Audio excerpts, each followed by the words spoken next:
Oi, gente, tudo bom com vocês? Meu nome é Larissa, esse é o podcast Fim da Semana. E essa semana, especialmente o episódio mais longo que o normal, eu vou falar de todos os 15 filmes que eu assisti em julho de 2023.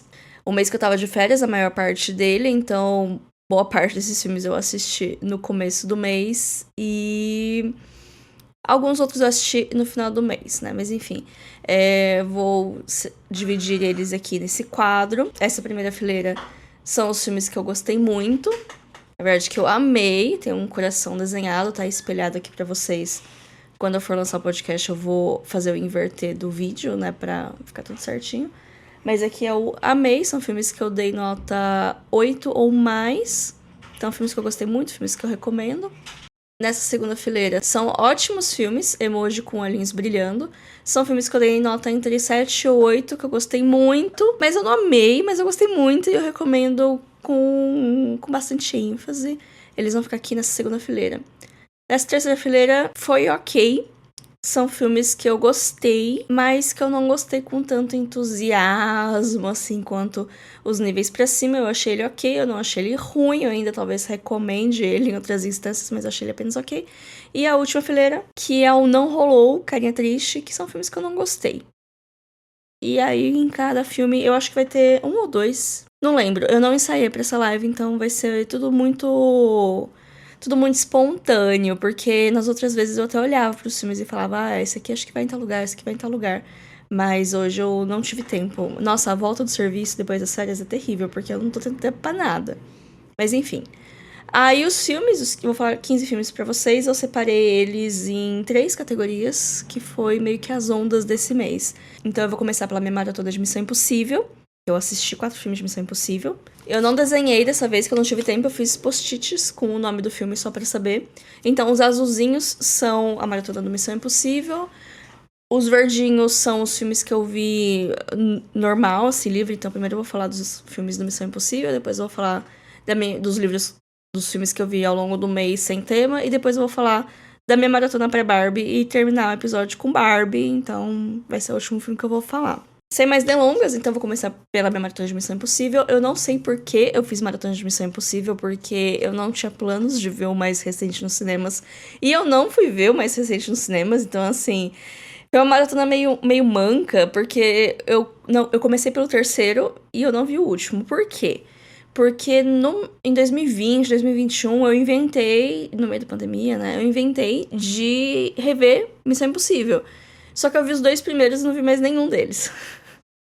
Aí, eu falei, não vou rever o primeiro e o segundo, porque eu vi recentemente, tá fresco na memória, principalmente o 2. É que o 1, assim, vou falar rapidamente. O 1, eu acho um filme ok, mas não tem nada, assim, que me brilha aos olhos no primeiro filme. Eu acho ele bom, ponto. Não lembro muito mais, além daquela cena memorável dele pendurado nos cabos lá. O 2 eu assisti meio que na sequência e eu achei muito ruim na época. Mas eu fiquei presa do começo ao fim. Eu dei grito com o plot twist do final. Nossa, um monte de plot twist no final. Eu fiquei muito envolvida. Eu acho que o 2 tem personalidade. Então, assim, hoje, olhando em retrospectiva, eu acho que eu gosto mais do que na época que eu assisti. E o 3 que eu vi agora, achei o mais esquecível de todos os Missões Impossíveis. Não teve nada assim que me agradou muito, pra ser sincera. Eu achei a direção esquisita, é um filme de J.J. Abrams. Eu não tenho tanto apreço assim pelo J.J. Abrams como diretor. Acho que vou colocar ele no Não Rolou. Mas o Missão Impossível 3 eu acho ele muito esquisito. Eu acho que pra um filme de ação tem muito close-up e pouco plano aberto pra você ver a ação acontecendo. Eu acho as cores dele esquisitas. Eu não sou muito fã desse filme como um todo. Que é uma pena porque o vilão dele é muito bom. Eu acho que é o melhor vilão da franquia inteira. Mas o filme todo é muito ruinzinho e acabou não rolando tanto pra mim. Dando prosseguimento pra Missão Impossível, eu revi o 4 também, né? Porque os 4 primeiros Missões Impossíveis eu tinha visto na época que saiu o 4, que é 2001, porque o 4 eu vi no cinema quando saiu. Então eu fiz uma maratona com minha tia, com minha prima, com a minha irmã, em 2011. A gente viu os 3 primeiros numa noite. E eu lembro que nessa época eu já achei o 3 cansativo. Talvez porque eu vi os 3 numa noite, talvez. E eu lembro que eu gostei do 2, então me faz ter mais carinho pelo 2 ainda. E aí o 4 eu fui ver no cinema, e aí eu gostei muito de ver ele no cinema, eu achei ótimo. E eu revi em casa, e assim, eu achei ótimo, porque os 3 primeiros, eles são meio ok's, né, sendo bastante generosos. E o 4 é muito legal, ele é muito, assim, quando começa a ter a curva de melhora, assim, dos Missão Impossíveis. E eu gosto muito desse filme porque eu fico tensa na parte lá que ele tá escalando o Burj Khalifa. A primeira parte, que muita gente esquece. Quando falam do 4, o pessoal lembra do Tom Cruise subindo lá o prédio, mas o pessoal esquece da primeira cena, que é eles no... Putz, na Rússia, que eles têm aquele equipamento, assim, que faz meio que um espelho da sala, eles vão... É muito legal. Eu acho que tem os melhores gadgets, o Missão Impossível 4. E é um dos meus favoritos, assim. Também por essa nostalgia de ter visto no cinema. Porque ver filme de ação no cinema é, assim, muito especial. Porque tudo é muito mais intenso. E eu revi e eu continuo gostando muito. É um dos meus Missão Impossível favoritos. Eu sei que não é uma opinião muito popular no fandom de Missão Impossível. Mas o 4 é um dos meus favoritos. Vou colocar em ótimos filmes. O próximo filme é o Missão Impossível 5, Nação Secreta. Eu assisti meio que em sequência do 4 e eu achei a história praticamente a mesma. Assim, eu acho que conforme a qualidade técnica e de entretenimento do Missão Impossível vai crescendo, a história, assim, é meio que a mesma coisa. Acontece alguma coisa, ah, meu Deus, estamos comprometidos, a gente precisa fazer essa missão agora sem ajuda pra provar que somos os caras do bem. E aí acontece a ação do filme, que é pegar coisa no lugar, ir pra outro lugar, e falar com outra pessoa, e papapá. Eu achei Nação Secreta muito parecido com o Protocolo Fantasma, e como eu vi em sequência, eu gosto mais do Protocolo Fantasma, eu acabo gostando mais de Protocolo Fantasma. Missão Impossível 5 eu coloquei em ótimo filme, porque é um ótimo filme. A sequência de ação do começo é a melhor, do Tom Cruise pendurado na asa do avião. Ele com certeza se pendurou naquela asa do avião de verdade. Maravilhoso. Mas o resto da história eu acho muito parecido com o Protocolo Fantasma, e eu acabo gostando mais de Protocolo Fantasma.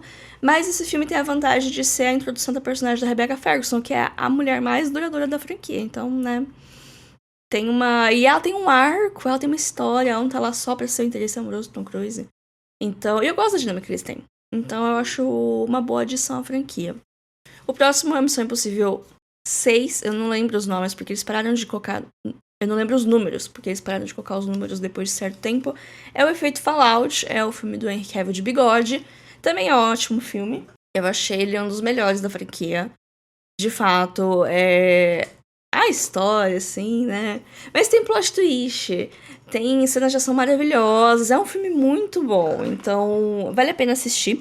Todos os filmes do Missão Impossível, menos o mais recente, que é o Acerto de Contas Parte 1, que é o 7. O 7 tá no cinema, quer dizer, agora acho que já deve ter saído, daqui a pouco deve chegar em algum streaming, quer dizer, primeiro chegar em lugar digital, depois vai chegar em algum streaming, mas todos os outros Missões Impossíveis eu assisti no Star Plus, mas eu acho que tem no Prime e no HBO, e se não me engano no Netflix. Então, assim, tem em todos os lugares, dá pra ver Missão Impossível. Agora eu vou começar a parte de filmes livres, né? Filmes sem temas que eu assisti ao longo do mês. Então tem filmes aqui de países diferentes, tem filmes de Hollywood, tem filmes de mulheres, tem um monte de coisa. O primeiro é Homem-Formiga e a Vespa Quantumania. Eu tentei dar um... Eu tentei, sabe? Porque eu gosto do Homem-Formiga e a Vespa, sabe? Eu gosto dessa parte da Marvel, mas não rolou. É um filme sem pés nem cabeça. A Vespa que tá no título, ela mal aparece com adjuvante de luxo. Eu tô sem paciência pra Marvel, sabe? Eu tô sem paciência, eu tô cansada, não tô acompanhando mais. Eu vi quando chegou no Disney Plus, muito tempo depois que chegou no Disney Plus, que é onde tá disponível. Sei lá, não sei nem o que falar desse filme, sabe? Porque ele tem uma ideia interessante, mas tá tudo tão saturado, e ao mesmo tempo foi dentro do reino quântico, a maior parte do filme, então podia ser um negócio super criativo e super colorido e super cheio de vida, e nossa, é a coisa mais morta que eu já vi. É colorido, mas é meio como se tivesse uma camada de cinza na frente, então as cores elas são meio mortas, sabe? Nossa, eu não gostei de nada desse filme, pra ser bem sincera. Próximo filme, Onde Fica a Casa do Meu Amigo. Aí a gente teve uma guinada cult aqui do nada. Esse é um filme de 1987, é um filme do Irã. Tá disponível na MUBI. Eu assisti na MUBI, não sei se tá em mais algum outro lugar. É um filme muito bom. Eu adorei esse filme e eu não tava esperando. Eu achava que ia ser algum filme cabeça. E é um filme lindo, lindo. Esse filme é lindo. Eu já vou colocar aqui, ele é um ótimo filme. Ele conta a história de um menino que ele vai na escola, ele tem um amigo, e tem um dia que esse amigo ele esquece o caderno na escola e tem uma tarefa, e o professor é muito rígido, aí se ele não fizer a tarefa o professor vai ficar bravo, então ele vai levar esse caderno pra casa desse amigo, só que ele não sabe onde ele mora, então ele entra, é toda uma jornada dele na cidade dele pra achar onde que esse amigo mora, achar o bairro desse amigo, ele vai conversando com as pessoas. E é muito bonitinho ver o menino, toda a inocência dele, assim, entrando nessa jornada. E ele se depara. Os obstáculos que ele se depara não são obstáculos, assim, de pessoas querendo o mal dele. Ou pessoas ativamente sendo negativas. Mas é só, tipo, cada um tá vivendo sua vida e cada um tem suas preocupações. Às vezes não cruza as preocupações. E aí você acaba tendo influência na vida um do outro. Mas é muito bonito esse filme. Eu gostei muito dele. Então ele fica aqui em ótimo filme. É uma recomendação, eu quero trazer ele mais na frente no podcast, falar mais dele, porque é um filme que vale a pena ser relembrado e vale a pena ser revisto, porque ele é muito bom mesmo. O próximo filme também é do meu projeto De Volta ao Mundo, né, que eu quero assistir até o final do ano, filmes de 52 países diferentes. Preciso botar o pé no acelerador, porque a gente já tá entrando no segundo semestre, né? Mas A Sala dos Professores é um filme croata, é um filme dirigido por mulher. É o primeiro filme aqui de hoje dirigido por mulher. Esse filme está disponível na Fílmica, A Sala dos Professores. É um lançamento deles, um filme que chegou recentemente, apesar de ser de 2021. Acontece isso, às vezes você vai no Letterboxd e vê um filme de 2020, 2021, mas tá chegando agora no Brasil, seja porque a pandemia atrasou a distribuição, ou seja que nem aqui, é um filme croata. Sabe, ele não vai ter uma distribuição em circuito comercial aqui no Brasil. Ele chegou agora na Filmica, que é um streaming muito nichado, é um streaming que eu falei no episódio anterior do podcast. Então, se vocês voltarem lá, eu vou falar um pouquinho, não só da Filmica, mas de outros streamings mais de nicho, assim, de cinema de arte, por assim dizer. E A Sala dos Professores é um filme que eu achei ok, vou deixar aqui já. Ele é um filme ok, ele é um filme que não acontecem muitas coisas, ao mesmo tempo que acontece um monte de coisa. É um dia caótico, na verdade são vários dias caóticos na vida de professores de uma escola, né, mas a protagonista é ela não é uma professora, ela é tipo uma conselheira que é colocada nessa escola para avaliar os professores e ver essas coisas, ver como tá as coisas nessa escola.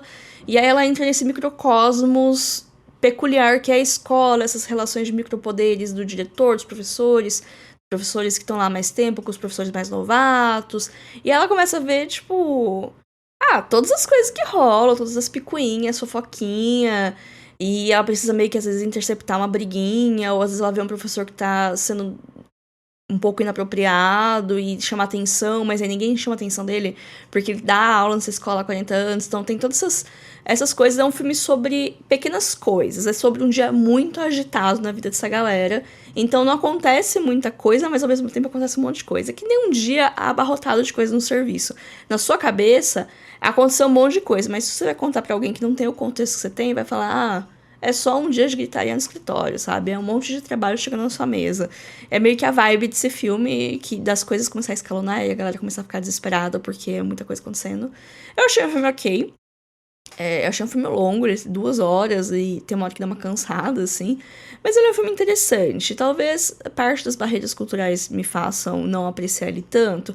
Talvez se eu fosse uma trabalhadora da educação, eu apreciasse mais ele por me reconhecer situações do meu dia a dia no filme, talvez. Então, às vezes um filme não funciona pra gente porque a gente não gostou, ou porque ele não conversou tão diretamente. Tem vários fatores. Eu gostei desse filme, mas eu não amei. Eu dei nota 7 pra ele, tá, gente? Uma nota boa. Próximo é Hienas. Outro filme da filme que, nossa, tô sem querer pegando todo o filme cult de uma vez pra falar aqui. Esperem, gente, no final eu vou falar de Barbie. Mas Hienas é um filme de 1992, é um filme de Senegal, que também tá disponível na Fílmica, e se não me engano apenas lá. É um filme que ele tem uma história, assim, o coração da história dele é uma história muito comum a muitas culturas. Tem Gabriela, parece Gabriela, que é uma mulher que ela volta pro seu povoado de origem, E ela, quando ela tava lá, ninguém ligava pra ela. Ela saiu, fez fortuna fora, tá voltando, e todo mundo tá tipo, ai meu Deus, ela tá voltando, sabe? E aí ela tá tipo, e fica todo mundo puxando o saco dela, achando que ela vai dar dinheiro pro pessoal. E ela tá tipo, vocês me chamavam de prostituta quando eu tava aqui, agora vocês ficam puxando meu saco? Ah, é? E começa a fazer mil e uma coisas pra. Não só pra humilhar, mas tipo pra se aproveitar da situação. E todo mundo tenta se aproveitar de todo mundo. É um filme bem interessante. Eu gostei dele. Eu achei ele bom. Eu achei ele meio que um meio termo, porque ele é ó. Eu não amei tanto pra ele tá no ótimo, mas eu também acho que foi ok. É meio baixo pra ele. Ele é um filme bom. Ele é um filme muito colorido, assim. Não colorido no sentido de cores piscando. É colorido no sentido que as roupas de todo mundo é muito colorida e o filme ele tem uma iluminação muito interessante, assim, que também a gente tá acostumada mais com cinema norte-americano, a gente tá acostumado também com filmes com um elenco predominantemente branco ou com menos pessoas de pele tão escura que a maioria das pessoas tem a pele bem escura e é iluminado que de fato que eles se destacam. Então todas as cenas desse filme são muito coloridas, muito vibrantes, todo mundo usa roupas muito coloridas o tempo todo também por questão de status. E é um filme que, assim, visualmente, ele é muito diferente das coisas que eu tô acostumada a ver, e ele é muito bonito. Eu gostei muito dessa parte. A história é legal, é um filme de um diretor renomado no Senegal, ele tem vários outros trabalhos bastante significativos, e então foi legal ver ele. Eu gostei bastante de As Hienas, é que nem eu falei, tá disponível na Filmica. Próximo filme é um filme que no futuro vocês vão me ouvir falando muito mais, porque eu tô planejando um episódio só sobre ele, que é Memórias de uma Geisha, filme de 2005. Eu vou falar mais no episódio, porque eu tô estruturando um episódio longo sobre filme livre, comparação e minha experiência pessoal. Mas Memórias de uma Geisha é um filme que eu gostei muito de assistir na época que ele lançou, assim, ele é de 2005, eu acho que eu assisti em 2007, 2008, que era a minha época de alugar muitos filmes na locadora. Eu gostava muito dele, tanto que eu comprei o livro, tanto que eu enrolei mais de 10 anos pra ler o livro, eu li agora. Gostei do livro, mas tenho questões. E resolvi rever o filme, e eu revi com a minha agenda do lado, eu enchi uma página de anotação de coisas que eu tenho pra falar, de comparações livro e filme, e filme minha memória, e coisas que eu quero falar, coisas que eu acho relevante de falar. Aí fui pesquisar sobre o lançamento do filme, o lançamento do livro. Gente, tem muita história, tem muita treta, e eu quero estruturar isso bonitinho num episódio que não fique muito comprido, mas eu acho que vai dar uma meia hora mais ou menos. Talvez semana que vem ou na outra, assim, então em breve vem aí o episódio sobre Memórias de uma Geisha. Mas então, revi, eu assinei Netflix só pra rever, porque tá todo um drama com a Netflix aqui, enfim. Eu acho que eu comentei no finalzinho do último episódio o meu drama com a Netflix. Não vou ficar me repetindo muito, mas revi Memórias de uma Geisha e foi ok. Foi ok. Eu abaixei minha nota meia estrela, que eu tinha dado 4 estrelas no passado, agora eu dei 3 estrelas e meia. Muito mais por valor nostálgico, talvez, por apreço que eu já tinha pelo filme. Porque se eu visse ele hoje, com a cabeça que eu tenho hoje, eu ia dar umas 3 estrelas, sendo otimista. Porque, assim, esse filme é esquisito. Ele é esquisito enquanto filme. Ele, como adaptação, ele é uma adaptação ok. Ele não é nem ruim nem bom.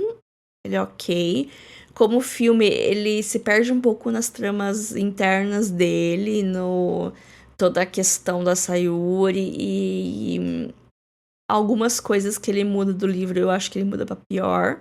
Algumas pra melhor, tem uma ou duas coisas assim que eu achei que eles fizeram uma mudancinha melhor, mas a maioria ficou apressado, ficou longo, mas a estética do filme continua ótima, minha lembrança era ótima, a fotografia do filme é linda, a trilha sonora do filme é linda. Vocês sabiam que o John Williams largou Harry Potter pra fazer esse filme? Tipo, ele pediu pra fazer a trilha sonora desse filme. E ele largou Harry Potter, que ele tinha feito dos 3 primeiros, aí no quarto, que foi nessa época, o quarto foi um outro cara que fez, e aí daí pra frente foram outras pessoas que fizeram a trilha sonora do Harry Potter, porque ele queria se dedicar à memória de uma geisha. Gente, tem muita treta desse filme. Mas enfim, eu não recomendo ele, assim, de boa. Nem o livro, nem o filme eu não recomendo. Mas eu gosto. Então tem todas essas questões. Assim, olhando com olhos de hoje, eu acho que é um filme que ele tem muitos problemas. E não é só as polêmicas da época do lançamento das 3 atrizes principais serem chinesas, interpretando geishas japonesas, ainda a questão da nacionalidade, ser diferente. Tem todas as questões históricas entre China e Japão que não dá pra ignorar, né? Enfim. Mas sem contar isso, o filme ele já é... ele tem alguns problemas de ritmo, ele tem alguns problemas da motivação da personagem principal, e acaba sendo um negócio só... Aí tudo que ela fez foi por causa de homem, sabe? Então... E não é isso, nem no livro é só isso, sabe? Então eu fiquei meio assim. Não gostei tanto dessa revisitação, mas eu tenho vários motivos do porquê. Memórias de uma Geisha tá disponível na Netflix e só lá, inclusive. Próximo filme é Rainha de Copas. É um filme dinamarquês. Esse filme também é dirigido por uma mulher. Um dos poucos filmes dirigidos por mulheres que eu vi esse mês, né? Que foi Rainha de Copas. A Sala dos Professores é dirigido por uma mulher também. Aí tem mais um que eu vou falar na sequência também, que é dirigido por uma mulher. E Barbie no final. Então foram alguns. Eu tô relativamente em dia com o meu plano de assistir 52 filmes por mulheres até o final do ano. Então, Rainha de Copas eu vi na MUBI. É um filme complicado. Eu acho que semana que vem vai sair post sobre ele na quarta-feira que vem, né? Que toda quarta-feira tem um post sobre algum filme de mulher. E eu tava hoje na minha hora do almoço escrevendo sobre ele, então eu acho que vai ser o da semana que vem, Rainha de Copas. A não ser que eu mude meu cronograma. Mas ele é um filme complexo. Ele é um filme sobre uma personagem complexa. Eu não sei como começar a falar desse filme. Eu achei ok. Não vou colocar em ótimo, porque não acho que é ótimo. Mas ele é um filme interessante. Porque ele cria essa personagem dessa protagonista, que ela é uma mulher de uns 50 e poucos anos. Ela tem um casamento aparentemente feliz, do marido da idade dela, assim. Ela tem filhas, acho que são 2 gêmeas. Tudo parece estar tudo ótimo, eles têm uma casa boa, ela é advogada, ela pega uns casos de pessoas marginalizadas, não só marginalizadas, mas tipo casos de abuso ou esse tipo de coisa. Então é uma pessoa assim que defende os oprimidos e ela é muito boa advogada. Então ela tem esse equilíbrio todo ótimo da vida dela, até que o enteado dela, né, o filho adolescente do marido dela, do relacionamento anterior, vai morar com eles. E é um menino de, sei lá, uns 17, 18 anos, eu acho que ele não é maior de idade. Ele vai morar com eles e é um adolescente já todo problemático. Não problemático. Mas é que assim, parece que o fim do relacionamento dos pais dele, né, do marido da protagonista e a mãe desse rapaz, não foi dos mais amigáveis, o pai estava ausente, ele é um adolescente, né, adolescente tem emoções muito intensas, então ele tem toda essa rebeldia juvenil. Então, a protagonista, acho que é Annie, ou Honey, é algum nome assim, ela tenta, né, deixar as coisas mais de boa possível, tenta ser acolhedora pro rapaz. E aí ele fica com essas rebeldias dele, até que em certo momento é acolhedora demais com o rapaz e os dois iniciam um romance. Aí as coisas ficam complicadas, sabe? Porque as coisas ficam muito complicadas. Esse retrato vira um retrato de uma personagem super complexa, porque começa a acontecer um monte de coisa, e aí ela começa a fazer um monte de coisa pra meio que encobrir isso, e acaba virando um thriller, sabe? De tipo, coisas acontecendo até que no final vai ter uma fatalidade. E é isso o filme, gente, é isso. Então é todo esse desafio do quanto você consegue sentir empatia pela protagonista, mesmo ela fazendo coisas terríveis. Mesmo um retrato dela muito positivo no começo, e aí você vai desconstruindo esse retrato. E então, eu não gostei tanto, eu queria continuar gostando dela, sabe? Porque era um retrato muito bom, eu queria continuar gostando dela. Mas aí eu lembrei que as pessoas são complexas. Assim, não ao ponto de cometerem um crime, mas as pessoas são complexas. Esse filme pinta um retrato de uma pessoa complexa. Eu acho que é isso que ele queria fazer, sabe? Criar essa personagem e ver até onde a gente conseguia se importar com essa personagem, onde a gente começa a não se importar mais e quais os tipos de reações que todas essas situações causam na gente. É muito mais uma coisa pra gente analisar e pensar com a gente qual que é a nossa reação para essas coisas, do que se propor a contar uma história bonitinha e que as coisas dão certo, que as coisas dão errado, ou que o mal é punido e o bem é, olha, parabéns. Então eu acho que é muito mais do que só isso. Me despertou emoções, me fez pensar pensamentos muito bons, mas eu queria que as coisas dessem certo. Então, foi ok. Próximo filme também, dirigido por uma mulher, é Blue Jean. É um filme do ano passado, que chegou recentemente nos cinemas brasileiros. Eu assisti numa cabine de imprensa.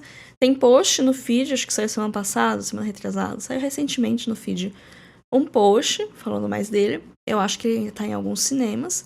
Eu gostei desse filme. Ele também é um filme bem introspectivo, assim, um filme bem da cabeça da pessoa. Eu vou colocar em achei ok, mas eu achei ok positivo, tá? Porque assim como a mente humana, tem muitas nuances, muitas camadas em apenas 4 classificações. Mas enfim, Blue Jean é um filme britânico, é um filme independente, em inglês. É uma estreia da diretora, se não me engano, uma diretora jovem. E é sobre uma professora de educação física, que ela é lésbica. E ela mantém separado a vida pessoal e a vida profissional dela. E ela consegue isso de boa. Até que ela vê uma aluna dela frequentando o bar que ela frequenta à noite, que ela tem as amigas dela, que ela tem a namorada dela. E aí ela fica preocupada de que essa aluna vá contar pro pessoal da escola, pros pais, que ela é lésbica.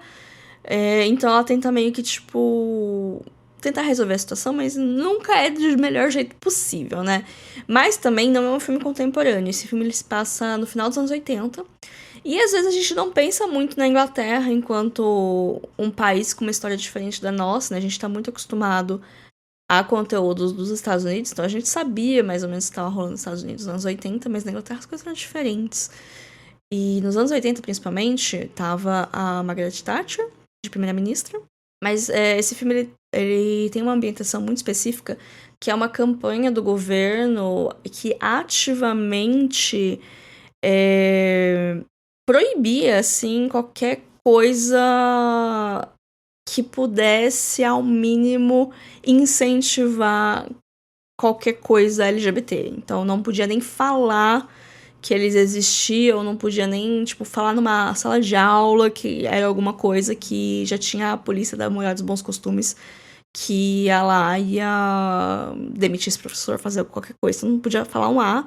E é uma campanha que ela é martelada no filme inteiro. Ele tem essa construção de ambientação muito interessante, porque ao mesmo tempo que tem a vibe anos 80, tem uma trilha sonora muito boa, pelas roupas, você consegue ver, o filme tem um tom meio pastel, assim, bem puxado pros azuis, porque é Blue Jean, né?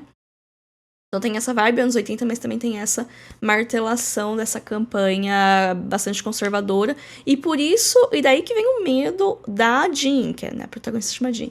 Daí que vem o medo dela de ser tirada do armário pela aluna, porque é um negócio muito mal visto e ela pode perder o emprego dela.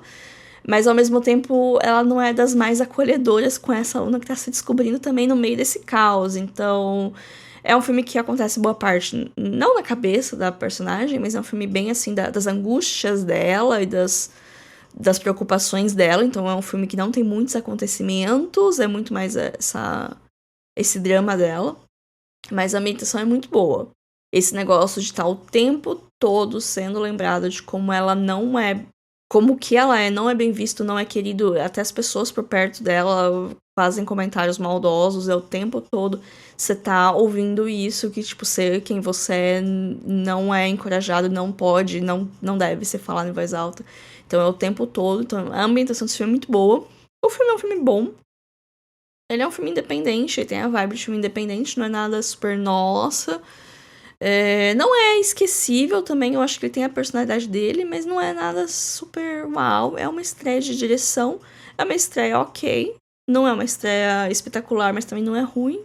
E muito desse filme, assim, não é terrível, não é ruim, mas também não é uma coisa maravilhosa. É um filme ele é o que ele se propõe, né? Esse é o ponto, né? Ele cumpre o que ele promete.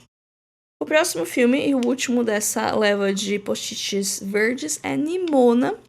Nimona é uma animação, tá disponível na Netflix, é um original da Netflix, e tem toda uma treta também desse filme, porque ele é o último respiro da Blue Sky, antes dela ter sido comprada pela Disney. Que assim, não sei se vocês estão ligados, a Blue Sky é um estúdio de animação que fez Era do Gelo, que fez Rio, fez esses filmes, e alguns anos atrás ela foi comprada pela Disney. E aí a Disney incorporou algumas propriedades intelectuais e abandonou outras. E nesse meio tempo, o Nimona estava pronto, eles já tinham feito esse filme. Mas aí a Disney ficou meio assim, não queria lançar, não sei o que tem, não sei o que lá. E aí a Netflix acabou comprando a distribuição e botou como original Netflix. E assim, a Disney que perdeu. Eu amei Nimona, é incrível, é muito boa, é baseada num quadrinho que eu não li.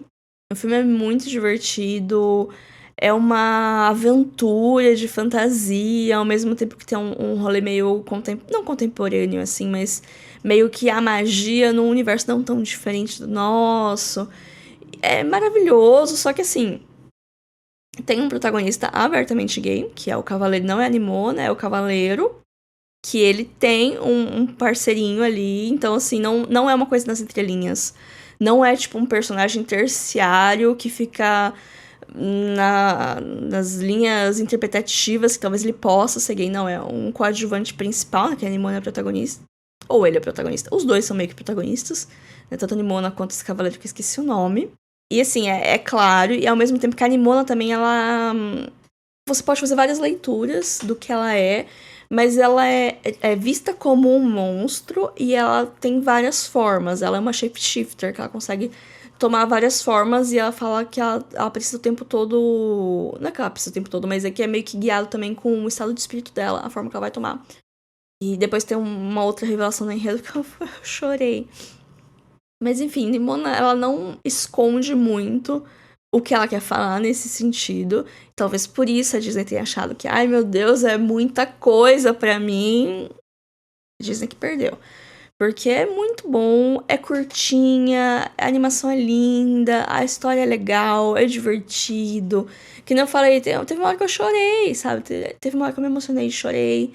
Adorei esse filme, eu recomendo muito.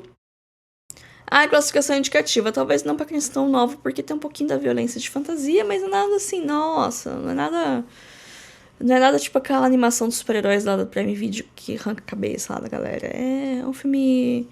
É um filme muito bom, muito divertido. Eu gostei muito de Nimona. Os próximos filmes são filmes que eu vi em preparação da Barbie. Quer dizer, 2 eu vi em preparação da Barbie e 1 é o filme da Barbie. O que são esses filmes em preparação da Barbie? Uns 10 dias antes, acho, de sair o filme da Barbie, a Greta Gerwig, ela deu uma entrevista no Letterboxd e ela falou uma lista com uns 30 filmes que eram meio que as inspirações e as referências pra ela montar o filme da Barbie. E aí eu vi essa lista, fiz um post, tem no feed.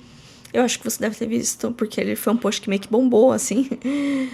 E aí eu tinha visto muitos filmes. Alguns eu queria rever, mas não deu tempo. E alguns eu queria ver. Então me deu meio que o empurrão que eu precisava pra ver 2 filmes. Um deles é Jejum do Amor, ou His Girl Friday, que é o título original, talvez seja o título que ele é mais conhecido.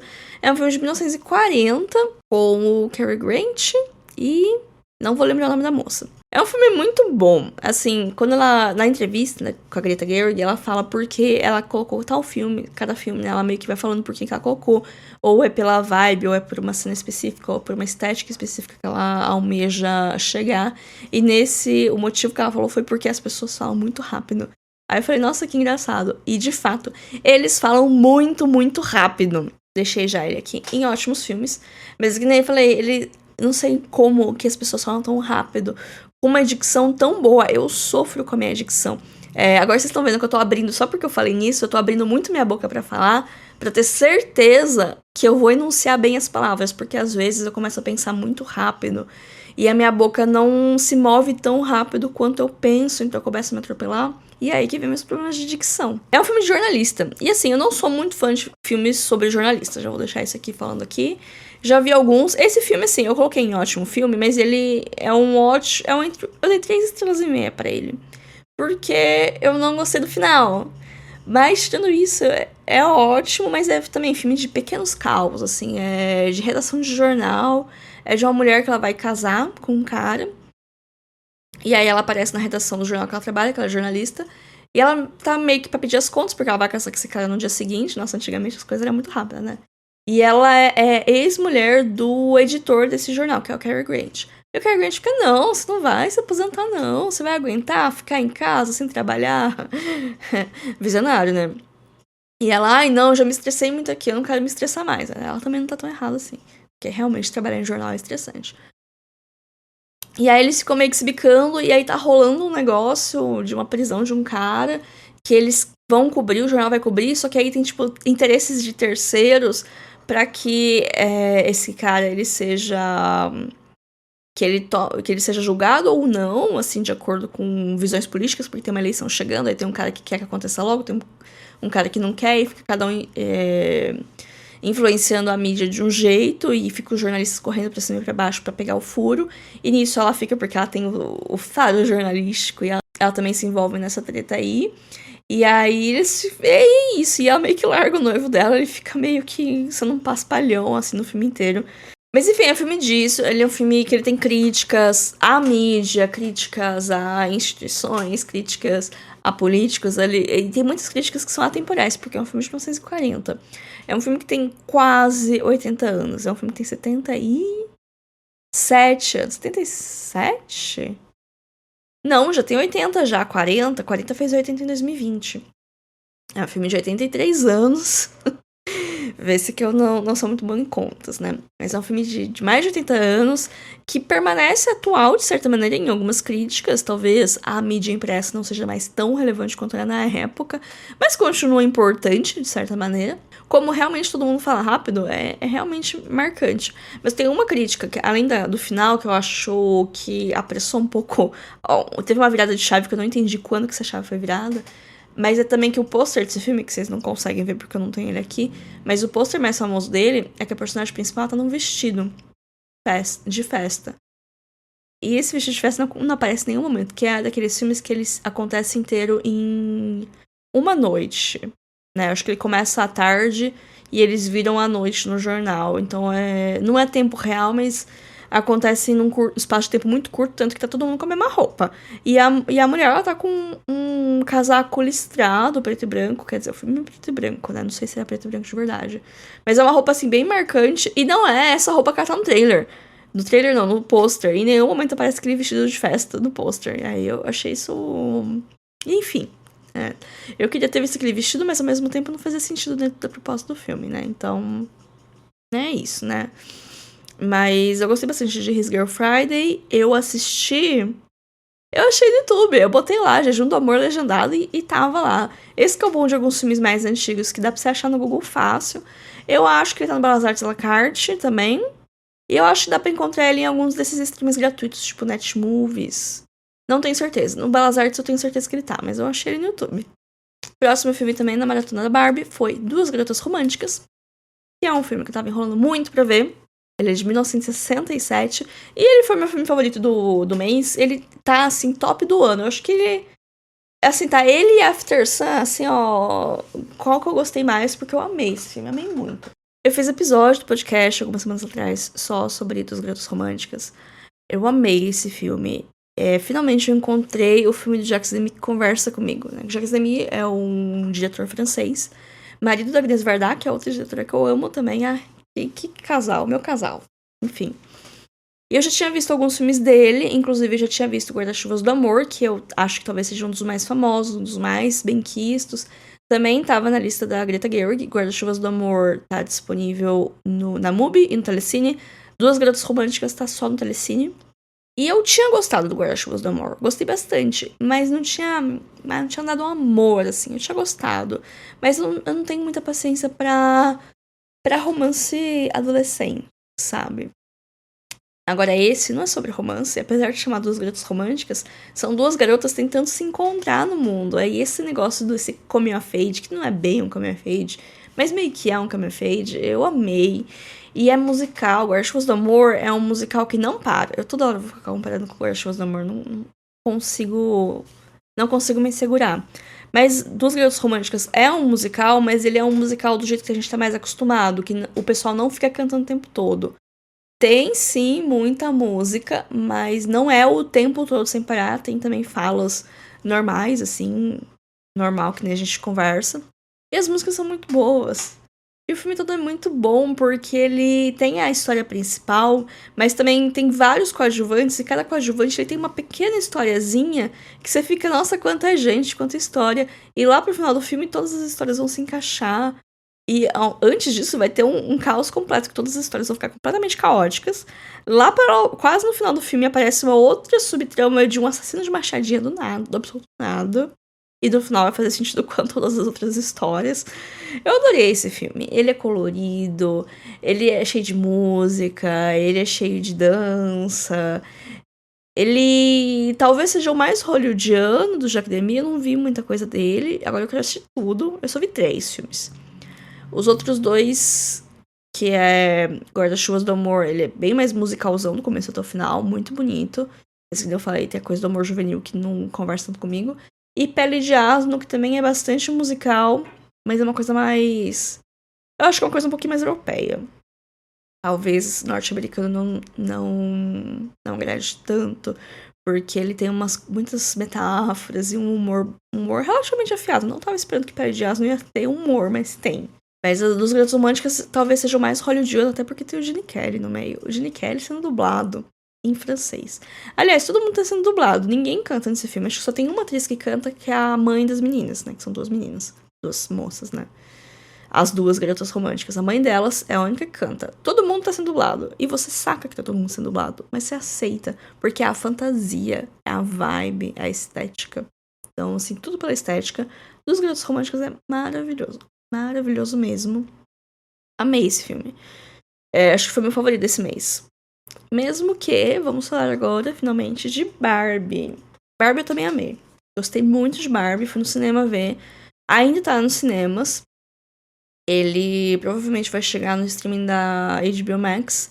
Mas muito provavelmente vai ser só lá pra novembro, que eu acho que eles vão aproveitar o máximo desse filme no cinema. Porque, querendo ou não, é no cinema que vem a maior parte da receita dos filmes, né? A parte do streaming também dá dinheiro, mas assim, não é nada comparado com o dinheiro que o cinema dá.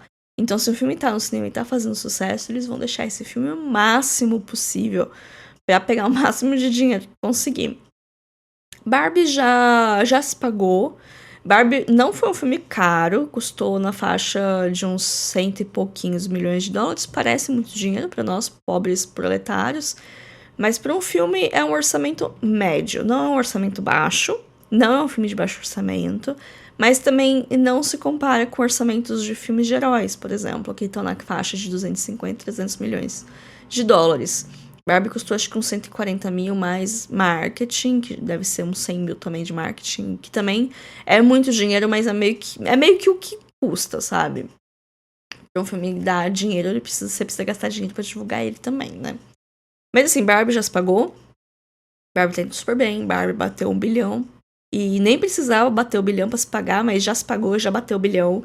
Não sei quanto mais são as projeções, mas eu acho que vai mais um pouco aí sim. Acho que tá no hype ainda. Conheço várias pessoas que foram mais de uma vez no cinema assistir, que também é um indício de um fenômeno. Eu mesma fui assistir filme repetido pouquíssimas vezes no cinema. Na verdade, 2. Eu fui recentemente ver Aranhaverso 2 vezes no cinema, porque Aranhaverso é incrível. E eu fui assistir Crepúsculo 2 vezes no cinema, mas essa parte a gente deixa escondida da fanbase, né? Mas sobre Barbie, eu falei bastante já, mas eu continuo falando, porque eu amei esse filme e eu quero falar o máximo que eu conseguir, o máximo que eu conseguir encaixar de conteúdos, sem ficar repetitivo também, né? Porque às vezes eu fico, mas o que mais que eu posso falar? Eu posso falar de tanta coisa, mas o que mais que eu posso falar com um público que talvez não assistiu, né? Então, como criar conteúdos para um público que assistiu, público que não assistiu. Eu não gosto muito de falar spoilers, mas eu acho que é um filme que a graça tá muito mais na experiência de assistir do que de saber as coisas que vão acontecer. O que pra mim é o sinal de um bom filme, né? Porque um filme que se sustenta só no suspense de um plot twist, não vou dizer que é um filme fraco, mas precisa de mais coisa pra segurar. Você precisa ter mais de base do que uma coisa só, né? Eu acho que Barbie se sustenta. Eu queria rever Barbie, não consegui ver no cinema porque tá difícil, né? Estou no mês voltando de férias, então triste, pobre. Não todos os meus pensamentos estão voltados pro meu 13º, que só vai vir quando o Barbie chegar no HBO Max, provavelmente. Vai ser na mesma época que eu vou estar recebendo o meu 13º. Mal posso esperar por essa época. Assim, é bom que setembro e outubro passa correndo. Mas enfim, Barbie é um filme que eu gostei muito. É um filme que cresceu muito em mim, porque eu tinha expectativas muito altas. Fazia muito tempo que eu não tinha expectativa tão alta por um filme quanto eu tava com Barbie, e elas foram cumpridas, por mais altas que elas eram. Apesar que eu saí do filme com as minhas amigas, talvez elas olhassem minha cara e talvez achassem que eu não tivesse gostado do filme, porque eu tava muito pensativa, tá? Só o emoji do pensando. Porque nem tudo no filme eu gostei. E é isso, gente, acontece. Às vezes você gosta de uma coisa, mesmo não gostando do todo. Porque essa binariedade do gostei, não gostei, amei, odiei, eu não acho que ela é saudável, sabe? Porque às vezes você pode não gostar de uma coisa, mas entender que tem uma outra coisa interessante nela, ao mesmo tempo que dá pra você gostar de algo e entender que tem uma outra coisa ali que não funcionou exatamente com você, ou que talvez não te agrade tanto. A parte da Barbie que eu não gosto muito é a parte do Ken. Principalmente a resolução do arco do Ken. Falando de maneira geral, sem dar muito spoiler, sem dar muita brecha, eu não vou falar, eu acho que todo mundo já viu esse filme, porque não. Sempre tem gente que não viu esse filme. E sempre tem gente que não viu e vai querer ver, não conseguiu ir no cinema por uma razão ou outra, mas tem planos de ver, talvez vai esperar chegar no streaming. Eu não vou ficar dando spoiler de graça aqui. Mas eu não gosto muito de como o arco do Ken se resolve. Ponto. Eu acho que, pra um filme da Barbie, o Ken tomou muito espaço. Até agora nos memes, eu tô achando muito engraçado os memes do I Am Enough. Mas eu fico tipo, mano, é o filme da Barbie e a maior parte de meme que tem é do Ken, sabe? Isso me irrita um pouquinho. Mas tudo bem. Eu achei o filme bem interessante, ele foi bem na vibe do que eu imaginava. Da Greta Gerwig, eu acho que deu uma equilibrada boa entre a panfletagem do feminismo, né? A educar para o feminismo jovem meninas, ou talvez pessoas que não estejam tão a par das pautas, né? Porque eu estou dentro do movimento há muito tempo. Tem muitas conversas que já são batidas, eu já sei que são batidas, mas para outras pessoas podem não ser.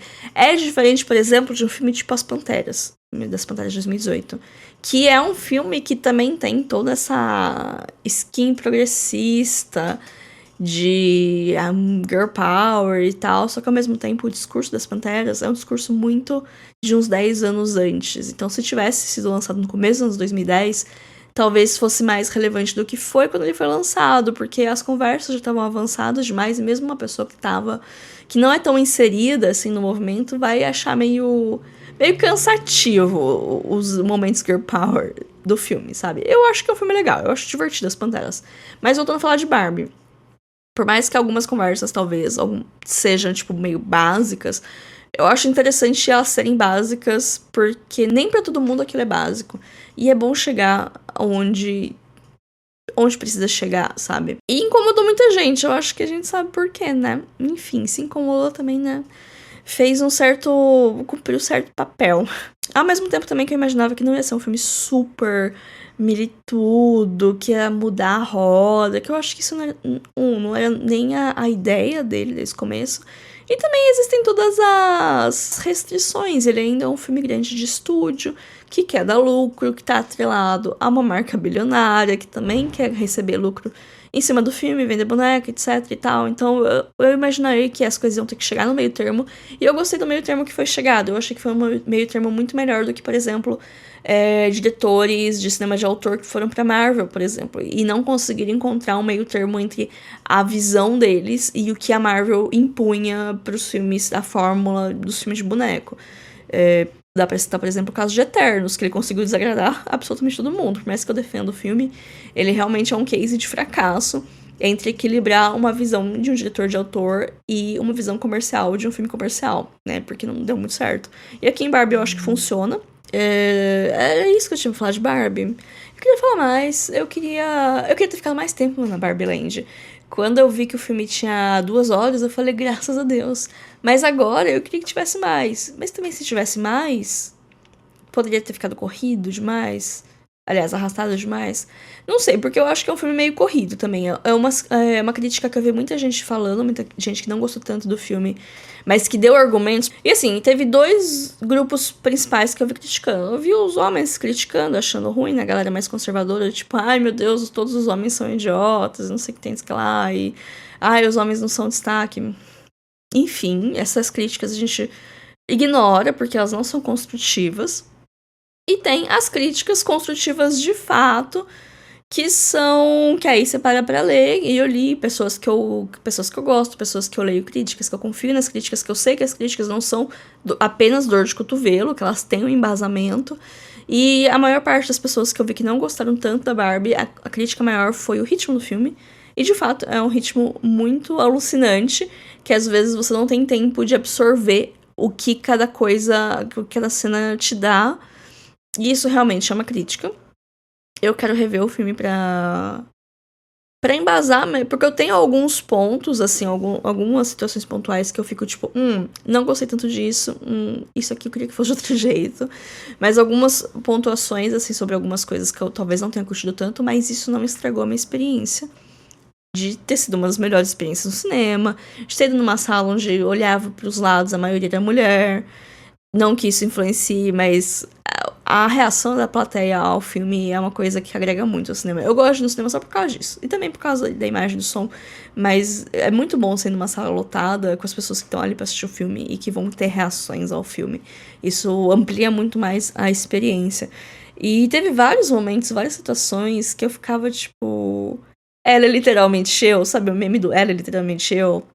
Situações que eu já vivi, mas eu recomendo, assim, recomendo com os olhos fechados. Desses filmes, o Barbie é o que eu recomendo mais fácil, porque ele também é isso, ele é o mais comercial de todos, então ele é o mais fácil de agradar, de certa maneira. No fim, eu acho que é um mês bastante produtivo. Eu amei 3 filmes, que foi Barbie, Duas Garotas Românticas e Nimona, que são 3 filmes que eu recomendo muito, mas assim... Duas Garotas Românticas tem a questão do musical, que é uma barreira pra muita gente. Eu sei que é. Vocês estão certos? Eu acho que não. Mas eu sei que é uma barreira pra muita gente. Também é um filme um pouco mais antigo, não tá no streaming tão popular assim. Então tem essa barreira. E Nimona também eu recomendo sem ressalvas. Eu acho que só tem que ir assistir mesmo. Porque é muito divertido, mas também tem um negócio, nem todo mundo gosta de animação, ou algumas pessoas acham que a animação é apenas filme infantil, ou é um significado de um cinema inferior. Eu acho que essas pessoas estão completamente erradas. Nimona é um filme infantil, infanto-juvenil talvez, que nem eu falei, talvez ele tenha um pouquinho de violência para crianças muito novas, mas assim, é uma violência de classificação 12 anos, não é nada muito pesado. Então, fica a recomendação, porque é um filme muito bom. E em ótimos filmes... Temos 3 Missão Impossível, o 4, 5 e o 6, que são ótimos filmes. Eu acho que eu gosto mais do 4, depois do 6, depois do 5, depois do 2, do 1 e do 3, por último. Esse é meu ranking de Missão Impossível. Não vi o 7 ainda. Queria ter visto no cinema, mas com o Barbieheimer, Missão Impossível foi relegada à sala 3 do cinema que eu gosto de ir, que é uma sala não muito boa, apesar que foi a sala que eu fui de Barbie, né? Mas ela tava com umas sessões bizarras. Porque eu queria ver depois que eu vi Barbie, que foi quando meu cartão virou. E aí jogaram pra sessão, tipo, 10h30 da noite. Você acha que eu vou sair da minha casa 10h30 da noite pra ir no cinema? Você acha que eu vou sair de casa 10h30 da noite pra ir pra qualquer lugar? Não vou. Aí não vi Missão Impossível. Tom Cruise briga com o pessoal da Alameda. É isso. Em ótimos filmes também ficou Jejum do Amor, Onde Fica a Casa do Meu Amigo e Hienas, que são ótimos filmes também. Um pouquinho mais de nicho, assim, eu não vou falar, não é pra todo mundo, porque não é, nem todo mundo vai gostar. Nenhum filme que eu vou falar vai ser tipo, todo mundo vai amar. Porque não, tem gente que não gostou de Barbie, sabe? Mas são filmes que eu também recomendo fortemente. E provavelmente vou estar falando deles no podcast mais pra frente. Em Foi Ok, tem A Sala dos Professores, Memórias de uma Geisha, Rainha de Copas e Blue Jean, que são filmes bons também. Talvez eu não gostei tanto quanto eu gostei dos de cima, mas continuo recomendando de certa maneira. Memórias de uma Geisha vai ter podcast... ou semana que vem ou na outra, então fiquem espertos que esse episódio vai sair. E em Não Gostei Tanto, em Não Rolou Pra Mim, tem Homem-Formiga Quantumania e Missão Impossível 3. Missão Impossível 3 não é tão ruim assim, mas de todos da franquia é o que eu menos gostei. Então assim, eu não detestei, mas eu não queria deixar Homem-Formiga aqui sozinho. Homem-Formiga realmente passável, assim, sabe? E eu, honestamente, não sei se eu vou continuar vendo o filme da Marvel, porque eu vi que pra ver The Marvels vai sair, que é a continuação de... Nossa, eu tô com a incrível Senhora Maisel na cabeça, eu não consigo lembrar. É só Capitã Marvel, o primeiro filme, é só Capitã Marvel. E a continuação vai ser The Marvels. Isso também confunde, porque, assim, uma coisa é quando Homem de Ferro 1, Homem de Ferro 2, Homem de Ferro 3. É simples, você sabe a ordem. Aí quando começa a ficar colocando subtítulo, aí você fica meio perdido. Tipo, qual que é o 2, qual que é o 3, eu não sei. Então é Capitã Marvel e agora é The Marvels. Mas aparentemente não basta apenas assistir o filme da Capitã Marvel, você tem que ter assistido Invasão Secreta. E eu não vou assistir. Eu tenho tanta coisa pra ver, eu não vou assistir a série da Marvel. Então talvez eu nem veja The Marvels. Mas é isso, gente. Obrigado a todo mundo que veio aqui. Obrigado, ouvintes do podcast que me ouviram até aqui. E até... Pra quem tá na live, até o mês que vem. Pra quem tá no podcast, até semana que vem. Até mais. Tchau, tchau.